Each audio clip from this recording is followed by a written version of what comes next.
Our perception of reality is not reality itself, but is the lens through which we view reality.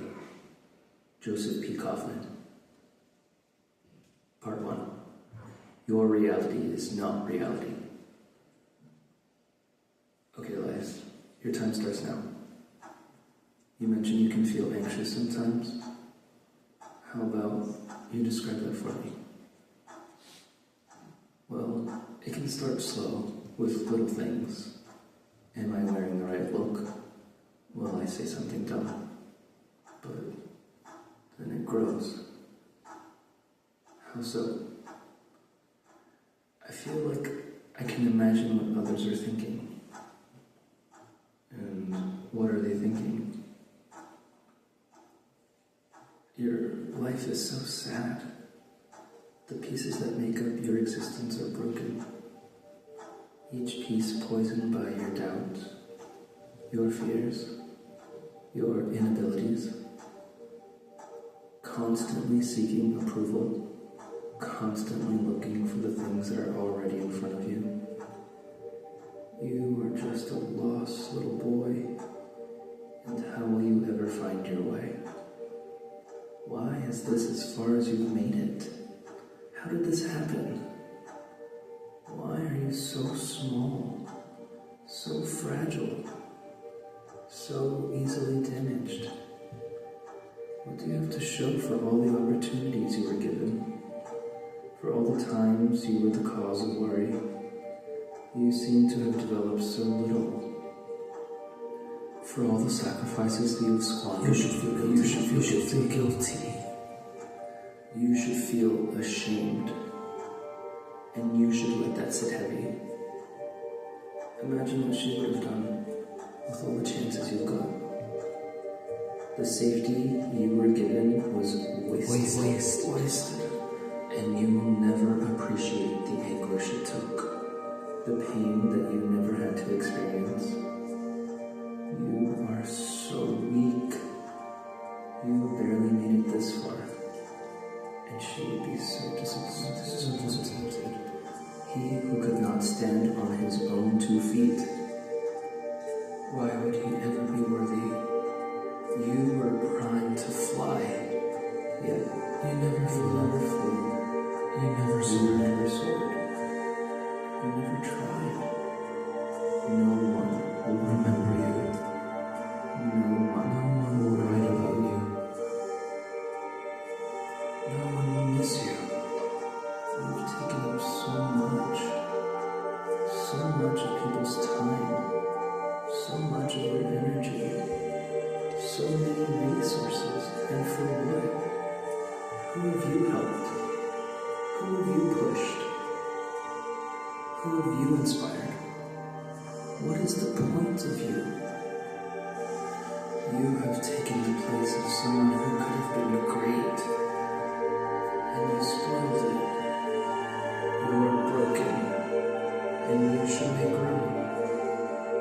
You've had so much time to get it right, and you just keep falling short.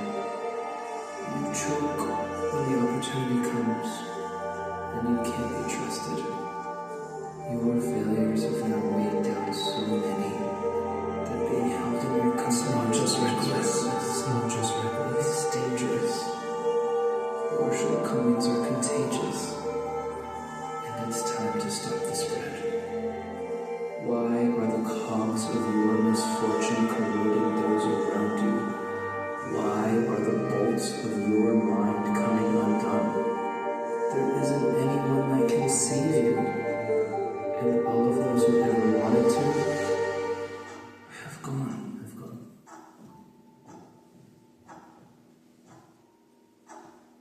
Wait, can I have you stop there? Is that really what you think? Sometimes it really is. Is that all? No. What else do they have to say?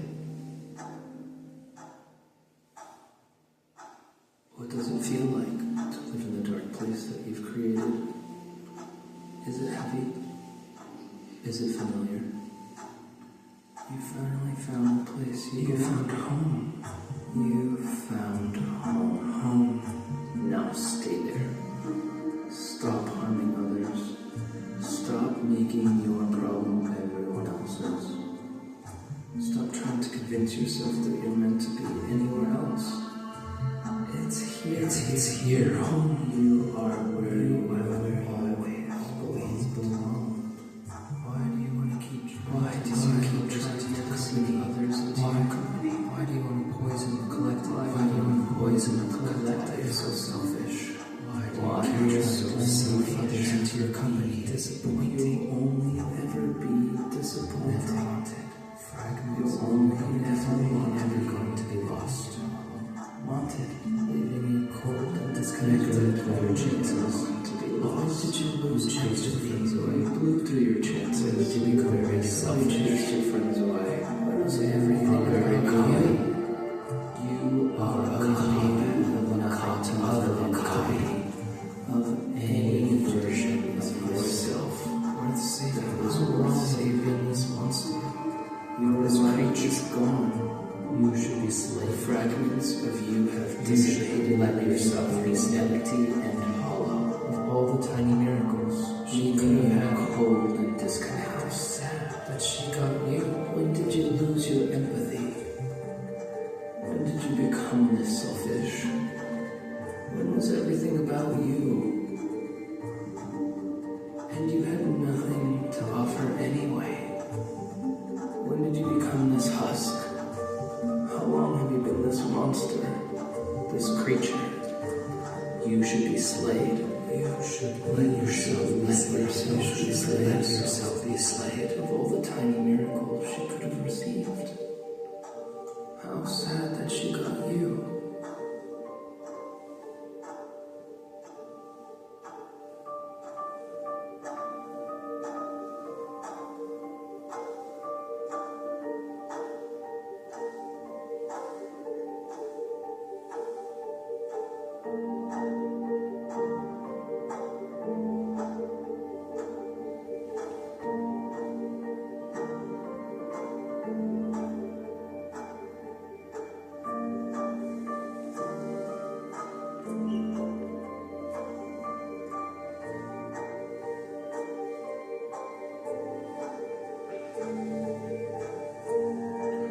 Why is he here?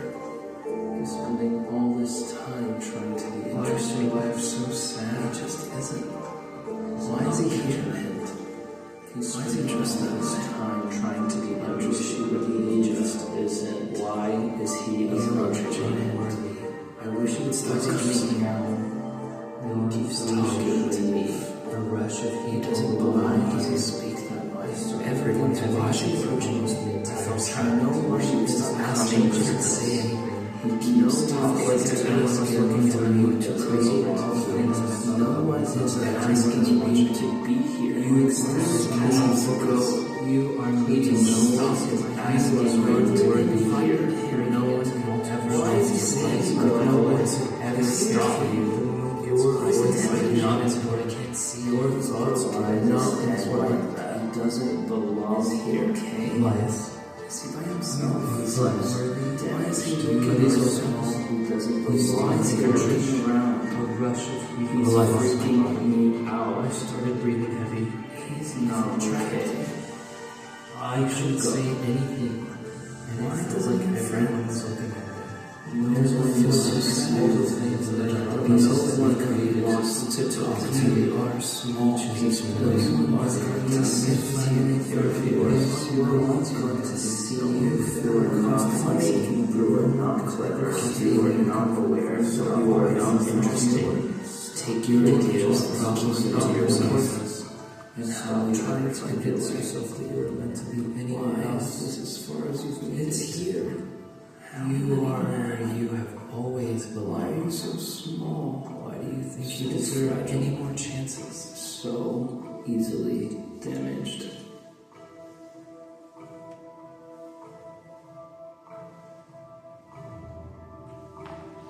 Elias, you have to know that that's not real, right?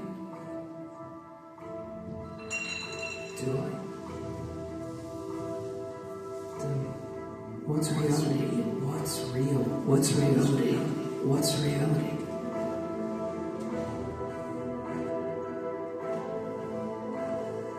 You are unoriginal, uninterested, unaware. Why is he here? Uninterested, unwilling to be interested,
Okay, that's our time.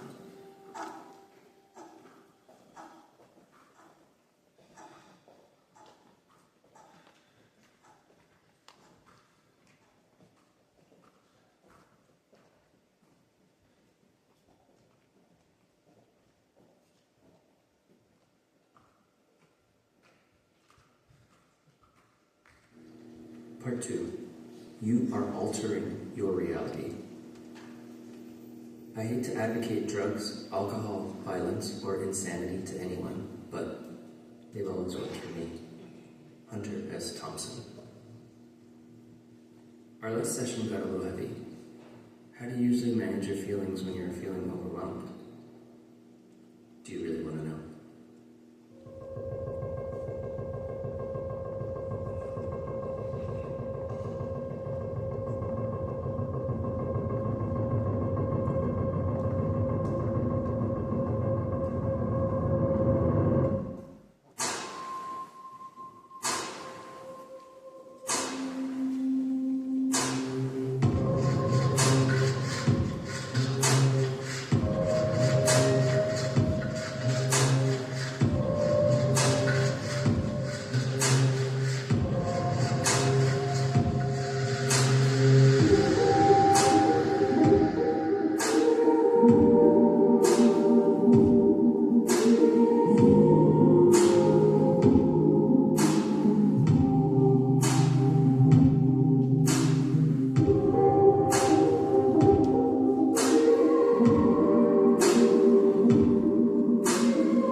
Ella viene por ahí y no me deja sola. Ella nunca llega sola. Solo con ti, vete en la pistola. Esta noche lo veo.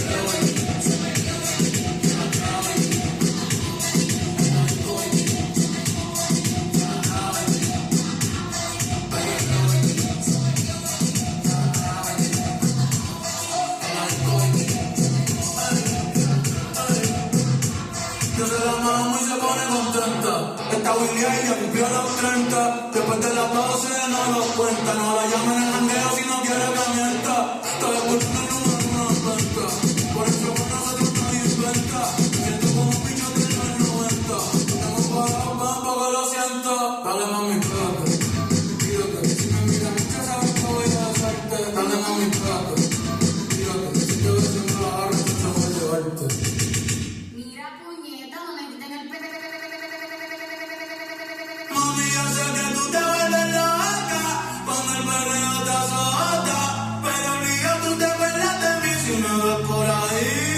Mami, yo sé que tú te vuelves loca cuando el perreo te azota, pero obligado tú te acuerdas de mí de cuando te di. Perreo, baby, cata, baby, en la disco, baby, vamos a darle, baby, ya está abajo, baby, no te quites, baby, vea que yo, baby, tiro solo, baby, perreo, baby, tra, baby, en la disco, baby, te lo meto, baby, aquí mismo, baby, delante de tu baby, te compro la BM, también el baby, te veo bailando, vamos a quitarte, baby, vete tu baby, te la doy, bajo el panty, te la baby, te la metí, te la tiro en la escuela, body, baby, rompiendo la calle de todas partes, está pasando en esta baby,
Part 3. Your reality is not the only reality. We don't see things as they are, we see them as we are. Anais Nin. Were you able to bring in what we discussed last time? Yes, I brought in the letters. Do you mind sharing? July 5th, 2016. We met in the fall, and our first kiss was under the full moon. Our chemistry was unspoken, and we fell in love too fast. You were my favorite person, and I wanted everyone to know. Your laugh was infectious, and you held all of my interest all at once. When you weren't looking, I'd watch you read, pensive and lost. I wanted to be as important to you. I'd watch you inhale and would pay attention to the air that filled your lungs and expanded your chest. I could see our whole life in slow motion now, watching you smile at me as we walked through the park. You kissing my forehead as I fell asleep. You making the biggest mess trying to figure out my favorite name. I think about how warm your body was and dreaming that it was summer when I was with you. I love the way you made me feel because I was the best version of myself in your eyes. I was already a big success, even when I felt meaningless. I knew all the right places to touch you. I'd watch as your lips blew dry as they would part. I would see the concern in your eye, and I soon realized that I couldn't help you. I could feel the distance in your touch, and I had never felt so lonely in your company. I could feel a void forming, and I was grasping to hold you. I don't know when we started hurting each other, but it began to feel normal, and that made me feel like the worst kind of person. I don't know how we got to this place, and I never wanted this for us. I remember when we first met, and you had all of me right away. I remember when you were the only star I wanted to gaze at. I remember when you were my favorite person. I remember when you broke my heart. You left me behind and threw me away. We split in the fall, and we had our last kiss under the full moon. May 21st, 2024.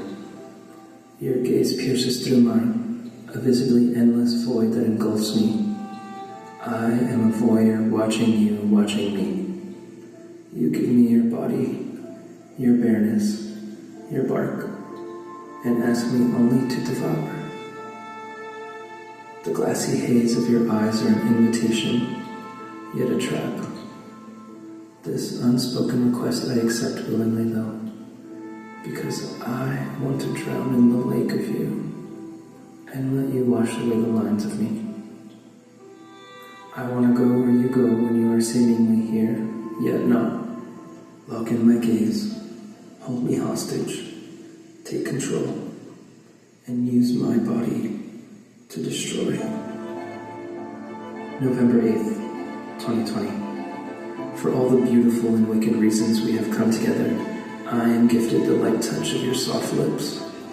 Splitting the moments when your foreign figure becomes a landscape of familiar pleasures is so slight that I almost miss it. Yet the danger and fear of your contact is not lost on me, and my heart beats for you. I imagine your hands wrapped around my neck, even before I feel your hands touch my skin. I find myself oddly aware of how temporary our time is, and I try to keep the moments of you. How do I hold your sight and keep all the intentions of your gaze? How do I store away your scent? How did I earn the pleasure of your bareness? My thirst is quenched for the mysteries of your body, and I'm curious about all the things that make you. The lightness of your touch, the hair that complements your body, the freckles that stain your shoulders. I know our time is brief, and your focus is narrow. What will become of us in our blurred stream of desire? Will the heat of your body melt into mine? Will I want to keep you? Bite down on me, hurt me, make it hard for me. Because I don't want to want you, and after you're done, neither will you. August 1st, 2025. The severity of your gaze has softened. The allure of your lips have softened. But the kindness of your intentions remain. The direction of your path hasn't sharpened, so we wander together, wondering where this short life might lead. I enjoy how physically close you like to be. You make it hard to stay mad. I always enjoyed the version of life that you'd like to share, even when I know our capacity won't bring those moments to fruition. There's so much joy you permeate, and I now think I'm in the space to welcome it, and not try to hoard it until you run away. I can't tell where this goes, but perhaps I'm in a better place to find out.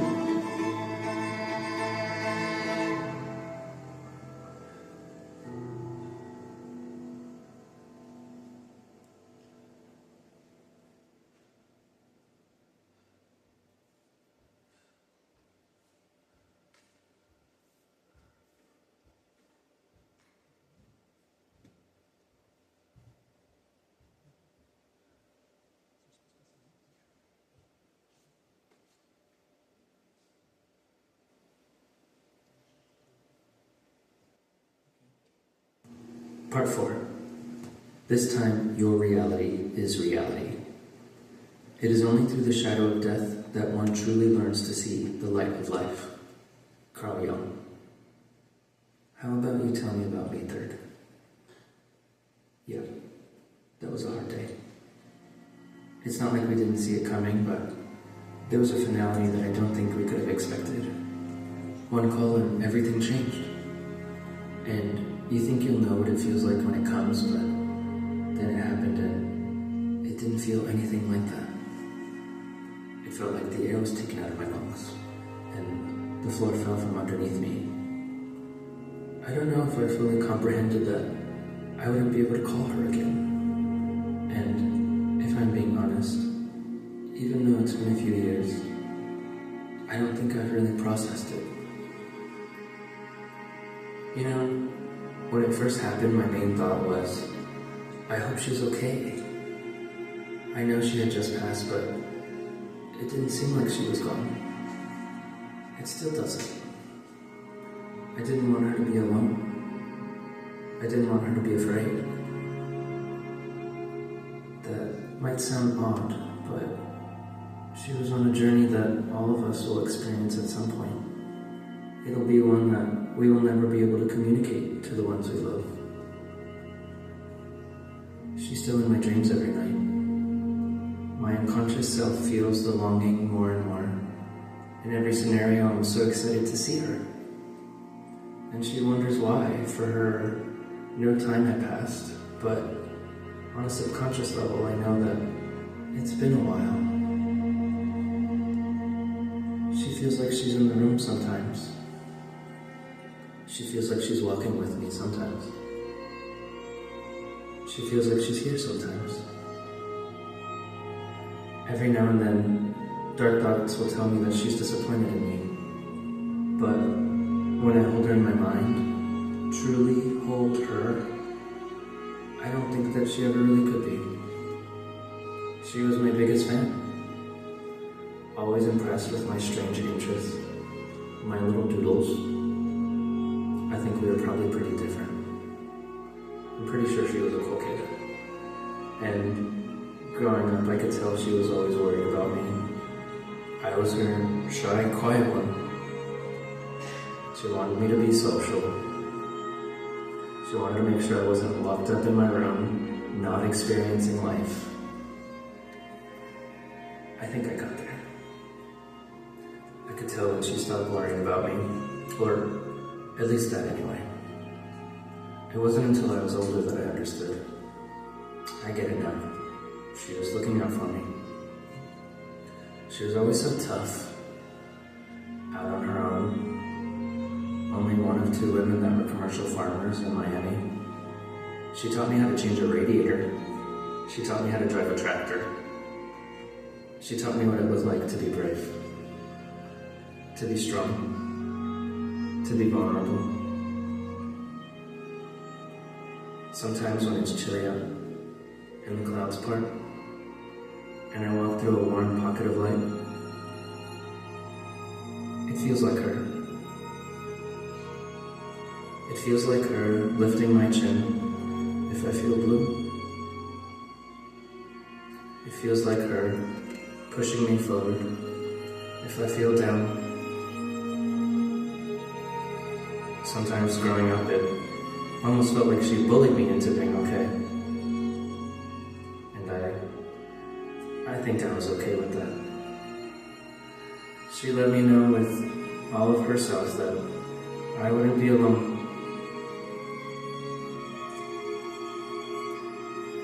I think she's okay. I think we're okay.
Now that we've had some time, what do you think she would want for you? Well, I think she would first probably ask me to stop being so hard on myself. But I think she would also tell me to enjoy the little moments too. I think she would ask me to enjoy the summer's warm day when I have it, to look into the eyes of the ones I love a little longer, to let myself feel love a little harder, to let myself get lost in the moments with friends, to let their smiles imprint in my mind, to let myself laugh till it hurts, to appreciate holding hands with a stranger, to be as spontaneous and adventurous as I could be, to take risks, to not be afraid to take the leap, to not be afraid to give my heart away, to give myself the grace to fail and sometimes win. She would tell me to let the salt water of the ocean heal me. She would tell me to live big and bright and to not hold back, to allow myself to close my eyes and enjoy the breeze. She would tell me to not focus so much on the little things. She would tell me to take my dream and dream bigger, to move through the world with my head held high. She would tell me to let myself cry. I'm remembering when she would let me lay in her lap and everything would be okay. She would remind me that she was still here. She would tell me to create, to make beautiful things just because. She would tell me to fight. She would tell me that there were no limits I couldn't reach. She would tell me to move forward, to leave what wasn't serving me. She would tell me to live light and free. She would tell me that anything I wanted could be mine. She would remind me that the world can be hard, and that's why you can't take anything for granted. She would tell me to reconnect with love. She would tell me to push harder. She would tell me to find love wherever I could. She would tell me